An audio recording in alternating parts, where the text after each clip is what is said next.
Morning. पिछले video में हम लोग इतिहास के अध्याय 2 के बारे में हम लोग पढ़ रहे थे। अंग्रेजों की भारत में कैसे ईस्ट इंडिया कंपनी की स्थापना हुई, भारत में अंग्रेज कैसे आए और धीरे धीरे कैसे पूरे देश पर इन्होंने अपना साम्राज्यवाद स्थापित किया, अपना उपनिवेश कायम किया, इसके बारे में हम लोग पढ़ रहे थे। जिसमें हम लोगों ने टीपू सुल्तान की कहानी पढ़ी थी।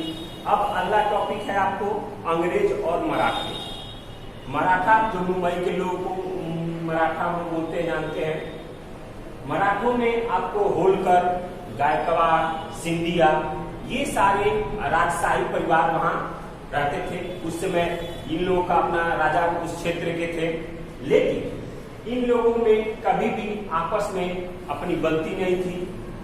हर राज्य एक दूसरे राज्य को हराने और उसका राज्य अपने मिलाने के चक्कर में रहता था, हमेशा उसी में सोचता रहता था, उसी में डूबा रहता था। इन लोग के आपस में कोई सहायता नहीं मिलती थी, ये लोग आपस में इन लोग पड़ती नहीं थी। इसी का फायदा आपको अंग्रेज उठाते थे। वो जानते थे कि इन लोग आपस में बनती नहीं है, तो एक राजा को मिलाइए और उसको मिलाकर अपनी सेना को मिलाकर दूसरे राजा पर आक्रमण करके उसको हरा कर फिर उसको अपने मिलाकर फिर तीसरे पर आक्रमण करके फिर उसको मिलाकर, ऐसे करते करते वो धीरे धीरे अपना राज्य विस्तार कर रहे थे। धीरे धीरे अपना क्षेत्र का विस्तार वो लोग कर रहे थे। उसके बाद आया कंपनी और पंजाब, ईस्ट इंडिया कंपनी। अब पंजाब की ओर ध्यान दी, क्योंकि पंजाब एक बहुत बड़ा प्रांत था। पाकिस्तान का बहुत सारा क्षेत्र उसमें पंजाब के प्रांत क्षेत्र में था। तो उसके राजा उसमें महाराजा रणजीत सिंह थे। उनकी बहुत अच्छी सेना थी उनके पास, और रणजीत सिंह के रहते अंग्रेजों का वहां पर अपना साम्राज्य स्थापित करना काफी आपको मुश्किल हो रहा था।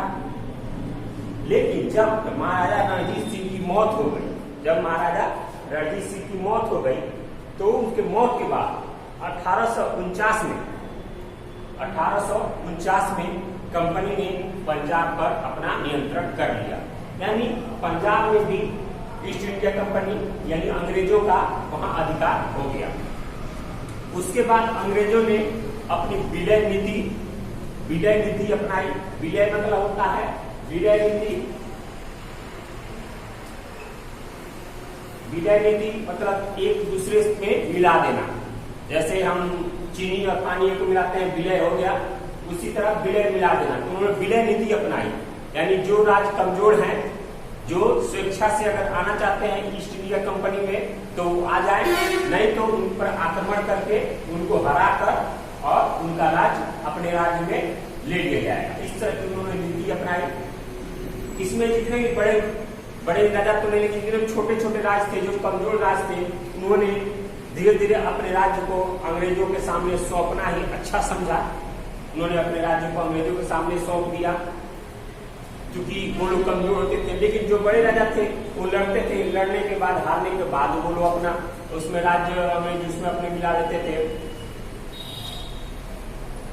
और धीरे धीरे 1800 एक कंपनी जो इंग्लैंड से व्यापार करने आई थी, एक कंपनी यानी एक छोटे व्यापारी जो इंग्लैंड से भारत में इतनी दूर व्यापार करने आए थे, वो हमारी कमी के चलते, हमारे राजाओं के आपस में दुश्मनी के चलते वो लोग धीरे धीरे 1600 ईस्वी तक पूरे भारत में अपनी कंपनी की स्थापना कर रही थी, अपनी हुकूमत की स्थापना कर रही थी।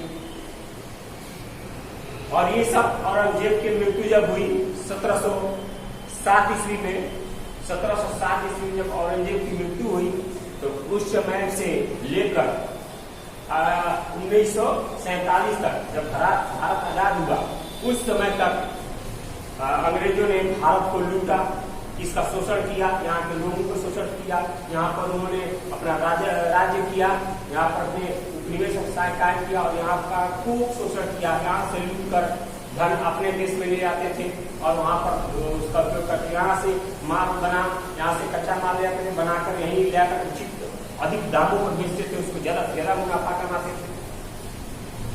और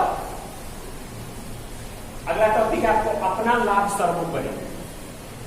अंग्रेजों का ये मुख्य था उद्देश्य कि हमारा उचित लाभ हो, हमारा सबसे अधिक लाभ हो, हमको ज्यादा से ज्यादा मुनाफा मिले। और कोई मरता है, कोई लूटता है, कोई लुटाता है, रहने दीजिए। यानी भारत को लूटना है, यहाँ से अपना जो भी लूट का सामान है अपने देश में ले जाना है, ज्यादा से ज्यादा मुनाफा कमाना है, ज्यादा से ज्यादा यहाँ से पैसा लूट कर ले जाना है। यही इनका मुख्य उद्देश्य था।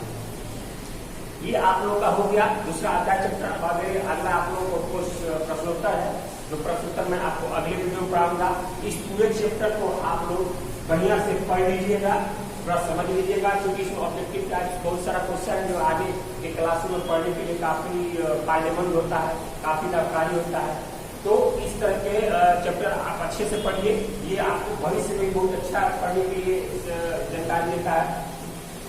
और अगले वीडियो में हम लोग इसका प्रश्नोत्तर करेंगे। अगर वीडियो देखकर आप लोगों को कोई प्रश्न निकलता है या आपके किताब से कोई प्रश्न का आंसर इसमें मिलेगा ही, उस प्रश्न का आंसर आप लोग अपने नोटबुक में लिख सकते हैं, नोट्स में लिख सकते हैं और उसको पढ़ सकते हैं।